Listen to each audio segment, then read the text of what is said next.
সেরে খোদা আলী সাবে নিজের খুব সুন্দর ভাবে নিজের পৌরুষে রবে দেখিয়া আয়নায় নিজের পৌরুষে রবে দেখিয়া আয়নায় সেরে খোদা আলী সাবে নিজের খুব সুন্দর ভাবে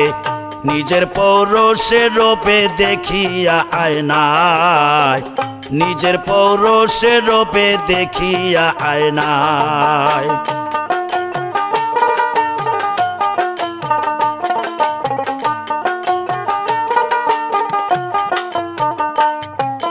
পুত্র হোসেন তখন বলে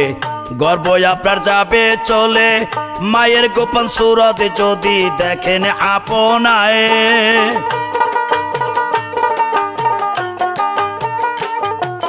পুত্র হোসেন তখন বলে গর্ব আপনার যাবে চলে মায়ের গোপন সুরত যদি দেখেন আপনায় আলী বলেন বিবির কাছে দেখাও তোমার কি রূপ আছে স্বামী হইয়া কেন আমি জানতে পারি নাই স্বামী হইয়া কেন আমি জানতে পারি নাই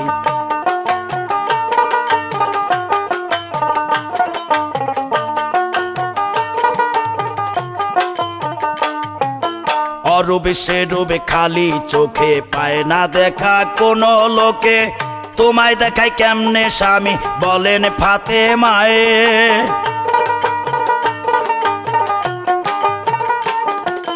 অরূপে সে রূপে খালি চোখে পায় না দেখা কোন লোকে তোমায় দেখায় কেমনে স্বামী বলেন ফাতেমায়ে লানত দিলেন আলীর আওরাত যে দেখেছে বাতেন সুরত ভাতৃঘাতী যুদ্ধে যেন মরণ তাহার হয় কারবালার ওই যুদ্ধে যেন মরণ তাহার হয়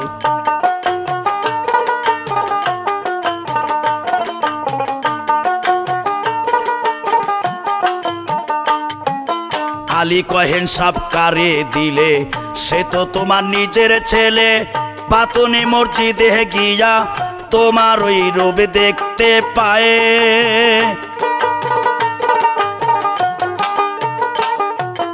আলী কহেন সব কারে দিলে সে তো তোমার নিজের ছেলে বাতুনি মসজিদে গিয়া তোমার এই রূপ দেখতে পায় মা ফাতেমার ক্রন্দনে হয় এক শর্তে সবে খোদা ফিরায় রদ হবে না বদ্ধ আমার আর এই দুনিয়ায় রদ হবে না বদ্ধ আমার আর এই দুনিয়ায়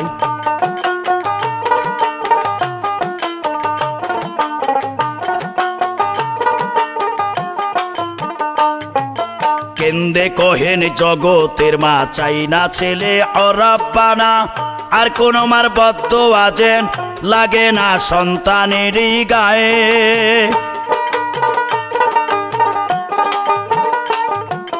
কেন্দে কহেন জগতের মা চাই না ছেলে অরব্বানা